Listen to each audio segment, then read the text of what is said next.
Welcome to the Deep Dive. Today, we're tackling something I've always found mysterious, the very first verse of Genesis. Oh, yeah. But we're not going the usual route, religious interpretations. Yeah. We're going full-on Kabbalah on this one, Okay. using a source called A Note on Genesis Mm-hmm. by the intriguingly named Fraia 5 equals 6. What's really cool here is that this source uses numerology and symbolism to find hidden meanings in the text. Oh, wow. It's like Genesis has a secret code, Okay. and we've got the key. I like it. So for anyone hearing Kabbalah for the first time, Yeah. think of it as untacking creation through numbers. It's a system where numbers aren't just quantities, they're like building blocks of the universe, Right. each with its own vibration and meaning. Exactly. Our author, Fraia 5 equals 6, was a student of a Kabbalistic master, Yeah. meaning he's coming at Genesis from a pretty unique angle. And get this, he inherited what his teacher called a garden, like a literal garden Oh, wow. of esoteric knowledge, implying this isn't just stuff you find in a textbook. It's like carefully guarded wisdom passed down through generations. Oh, that's so cool. Yeah. So for our deep dive today, we're essentially going on a treasure hunt.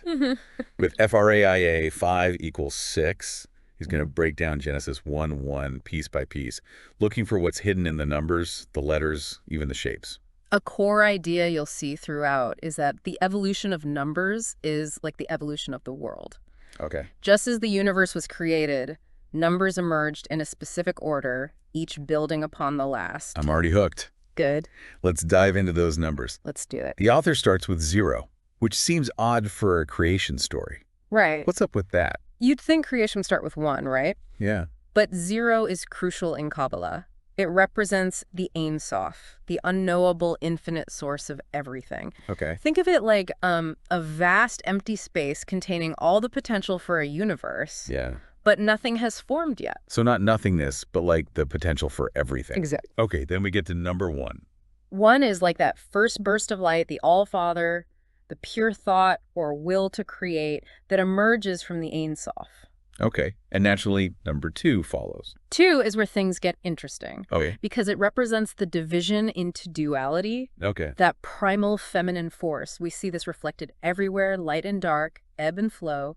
Even the author points out cell division as an example of this principle in action. Wow. It's like creation needs that split, that tension to really get going. He even talks about the moon with its phases of light and dark as a symbol of this duality. Yeah. I love how he's tying these abstract concepts to things we can actually picture. Absolutely. So from the union of 1 and 2, we get 3, the classic trinity of Father, Mother, and Son. Precisely.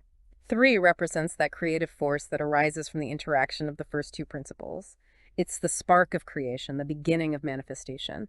And that brings us to the significant number 4. Oh. Are you sensing a pattern here? Totally. It feels like each number builds upon the last, kind of like stacking blocks. Exactly. 4 is generated by the union of the first 3 numbers.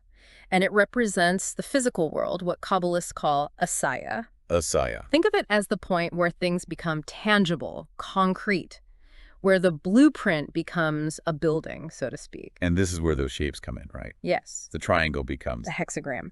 By connecting the points of the triangle, you get that 6-pointed star, Right. which becomes super important in this analysis. 6 points, 6 days of creation. Whoa. It's all starting to come together. But wait, before we move on, there's that bit about the number 5 being repeated in the sequence, which the author calls the fall. Kind of like he's dropping a cliffhanger for us. Definitely something to keep in mind. It's like the author is hinting that there's more to this seemingly perfect progression Right. than meets the eye. Okay, so just to make sure I'm following. 0 is the infinite potential, 1 is the Father, 2 is the Mother, 3 is the Son, and 4 is the physical world. You got it. Now let's see how all of this plays out in the actual verse. Genesis 1.1 in Hebrew has 7 words and 28 letters.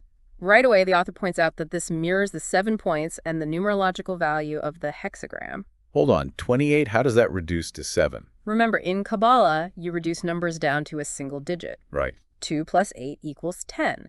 And 10 reduces to 1 plus 0 equals 1.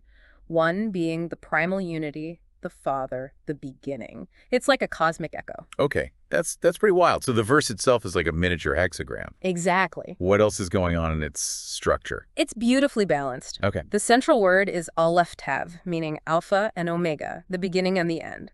It's surrounded by pairs of words that are numerically balanced. It's like a perfectly symmetrical equation. Time to zoom in. Let's start with the very first word. Bresheth, meaning in the beginning. It's pulling double duty as the first word, and tan, the title of Genesis. And the author says this word is like a key to the whole book. Okay. Each letter represents a stage in creation, creating a magical history. All right, let's hear it. What's hidden in those 6 letters? Okay, so Bet, the first letter, means house and represents the magical history itself. Resh, meaning head, symbolizes the dawning of light. Aleph, which is shaped like a swirling swastika, stands for the whirling motions at the beginning of creation. It's like we're seeing the universe being born right before our eyes. I know. It's cool, right? What about the last 3? Okay, so Shin, shaped like a flame, represents the primal fire. Yod, meaning hand, symbolizes the reign of the gods of light. And finally, Tav, the last letter of the Hebrew alphabet, represents the threshold of the infinite worlds. Wow, that one word takes us from the first stirrings of creation all the way to the infinite. I know. Like a whole creation story packed into 6 letters. Exactly. And what's even more incredible is that FRAIA 5 equals 6 shows how this sequence lines up with a separate Kabbalistic text, adding another layer of validation to his analysis. I'm seeing how interconnected this system is. Yeah. It's like everything reinforces everything else. Oh. Okay, now I'm curious about the word that comes right after Elohim. What's the Kabbalistic take on that? This is where it gets really interesting. Now, Elohim is often translated as God, Right. but in Kabbalah, it's much richer than that. Do tell. I'm all ears. The numerology, letter arrangement, and symbolic interpretation all point to the concept of extension and the divine feminine force in creation. Remember how we said 2 represents the mother? Well, Elohim embodies that on a grand scale. So it's not just a masculine God figure. It's more nuanced than that. I'm already rethinking everything I thought I knew. And hold on to your hats, because there's still more to unpack in the rest of the verse. Okay, I'm ready. Lay it on me. So we've seen how those first few words of Genesis 1.1 lay this incredible foundation for understanding the process of creation. But what about the rest of the verse? Does it hold up under this Kabbalistic lens? Well, according to FRAIA 5.6, it absolutely does. He breaks down each of the remaining words, showing how their numerical connections relate to the concepts of earth, heaven, and even hope. It's like a symphony, isn't it? Yeah. Each note, each word, playing its part in this grand composition. Okay, so walk me through it. What's the significance of earth and heaven in this context? Let's start with Hashamim, which means the heavens. The numerical value of this word, when broken down Kabbalistically, connects back to the number 3. Okay. And if you recall, 3 represents the sun, that creative force. Interesting. So the heavens are linked to that active creative principle. Exactly. It suggests that the heavens aren't just a static place, but a realm of ongoing creation and manifestation. Okay, that makes sense. What about Haaretz, the earth? Haaretz, meaning the earth, has 4 letters, which immediately points to its connection to the 4 elements in the physical world. Right. But the author goes deeper, showing how its numerical value links to the concept of hope. Hope. That's not what I was expecting. Right. Yeah. It's as if the earth, even in its materiality, carries within it a seed of hope, a promise of something more. I'm seeing how this Kabbalistic analysis is revealing layers of meaning I never would have considered before. It's not just about what the words say on the surface. It's about these deeper vibrations that they carry. Exactly. It's about understanding the language of creation itself. And speaking of language, there's that final letter of the verse, Sadi, which seems to have a special significance. Yes. The author focuses on Sadi as representing the ever-changing nature of matter. Right. No matter how you manipulate it, its essence remains constant. That reminds me of the saying, you can't create or destroy matter, only transform it. Precisely. And Sadi embodies that principle. It suggests that even in the seemingly chaotic and ever-shifting world of matter, there's an underlying unity. Wow, so even in that tiny little letter, there's this profound message about the nature of reality. But isn't it a bit of a stretch to say that the number of letters in a word reveals a hidden meaning? How can we be sure this isn't just reading into things? That's a great question, and it's one that skeptics of Kabbalah often bring up. But remember, This system has been around for centuries, and it's based on the idea that there's a deeper order to the universe, a hidden harmony that can be revealed through numbers and symbols. So it's not just random, there's a logic behind it. Right. But I have to admit, I'm starting to get a little overwhelmed by all these numbers and symbols. Yeah. Can we take a step back and try to connect this back to the listener? Why should they care about all this? That's a crucial point. I think the key takeaway here is that numbers aren't just quantities, they're a language, a way of understanding the mysteries of creation. By looking at Genesis through this Kabbalistic lens, we can see a story that's not just about a literal 7 days, but about the timeless interplay of forces that bring the universe into being.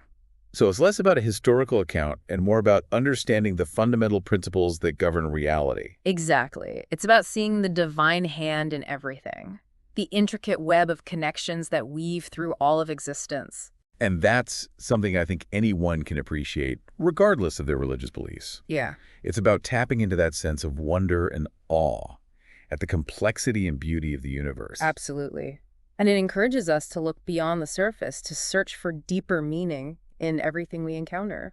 I love that. Yeah. So by understanding the holistic interpretation of Genesis 1.1, we're not just learning about ancient wisdom, we're Sure. developing a new way of seeing the world. Right. We're training our minds to recognize patterns, to see the interconnectedness of everything, Yeah. and to appreciate the profound beauty of creation. And that, I think, is a pretty amazing gift. It's like we've been given a set of keys to unlock hidden dimensions of reality. And the more we explore these dimensions, the more we realize how much there is to discover. I feel like this deep dive has just scratched the surface. There's so much more to explore in Kabbalah and its application to sacred texts. Absolutely. This is just the beginning.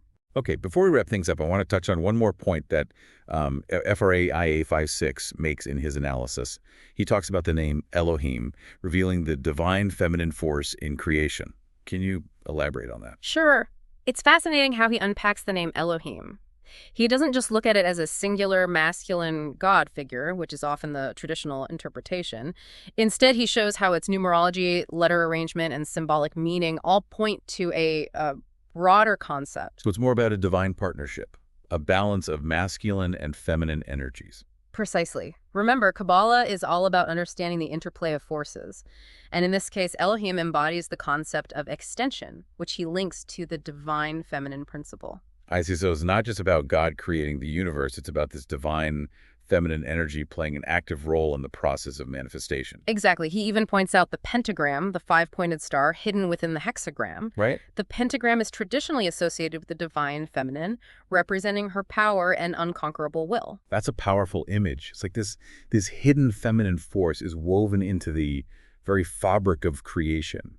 But I'm not sure I follow the logic there. Could you explain how the numerology of Elohim connects to the feminine principle? Of course. So each letter in Hebrew has a numerical value. When you add up the values of the letters in Elohim and reduce them Kabbalistically, you end up with a number that's associated with the concept of expansion and outward flow. Okay. This aligns with the idea of the divine feminine as the nurturing, expansive force that brings creation into being. That makes sense. So it's not just about the word itself, but the deeper numerical resonance it carries. This is blowing my mind. It's like we're seeing a completely different side to the Genesis story, one that emphasizes the feminine principle in creation. And this leads us back to that intriguing point about the fall, represented by the number 5. Remember how the author mentioned that? Yeah, I felt like a cliffhanger. Well, if we consider the feminine principle as this expansive creative force, then perhaps the fall represents a necessary step in the process of manifestation. Maybe it's not about a literal fall from grace, but about a descent into matter, a willingness to engage with the physical world. That's a really interesting way to look at it. So the fall could actually be seen as a positive thing, a necessary part of the creative process. Exactly. It challenges the traditional interpretation of the fall as something negative and suggests that even in those moments of descent, there's a hidden potential for growth and transformation. I'm realizing that this deep dive is not just about understanding Genesis. It's about understanding ourselves and our place in the universe. That's a beautiful insight. And it speaks to the power of this ancient wisdom to connect us to something larger than ourselves. Okay, I have to admit, my brain is buzzing with all these new ideas. I feel like I need to go back and reread Genesis with fresh eyes. I think that's the perfect way to end this deep dive. Go back to the source, armed with this new knowledge, and see what insights you uncover. Challenge accepted. I'm already feeling a shift in my perspective. And that's what it's all about. Expanding our awareness, deepening our understanding, and embracing the mystery of creation. Wow, that's a perfect note to end on. Thank you for guiding us through this incredible journey into Kabbalah and Genesis. It's been an eye-opening experience.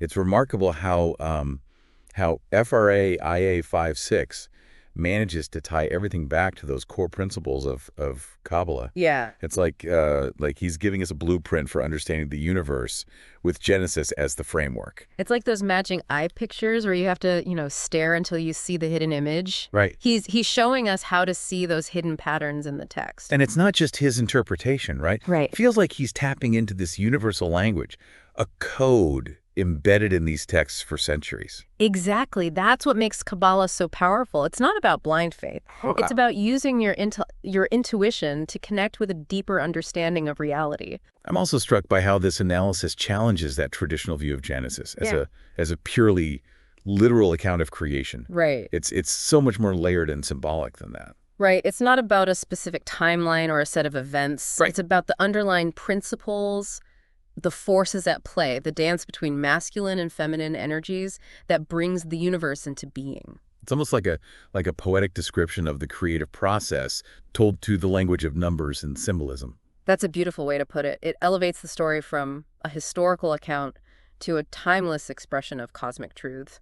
So for our listener who might be feeling a bit overwhelmed by all this Kabbalistic complexity, what would you say is the most important takeaway from this deep dive?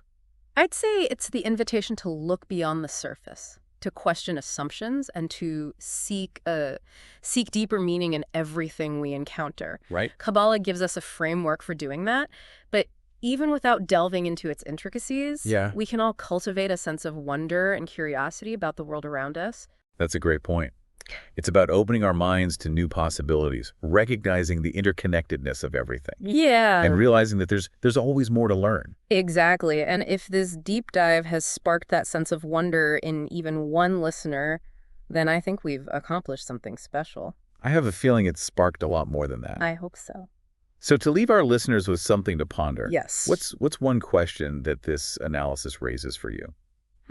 For me, it's this: if the creation story isn't about a literal 7 days, but about a timeless process of manifestation, does that change how we view our own role in creation? Ooh. Are we simply passive observers, or do we have the power to actively participate in shaping the universe around us? Ooh, that's a good one.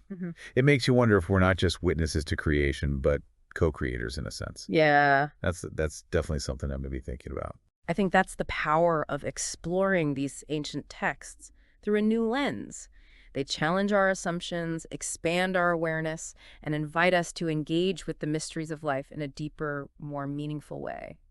And on that note, I think it's time to wrap up this deep dive. Okay. But before we go, I want to thank our listeners for joining us on this journey into the fascinating world of Kabbalah and Genesis. Yes. Thank you for being here. It's been an incredible deep dive. It has. And remember, the journey of discovery doesn't end here. Keep going. Keep exploring, keep questioning, and keep seeking those hidden truths that lie just beneath the surface of reality. Absolutely. Thanks for listening.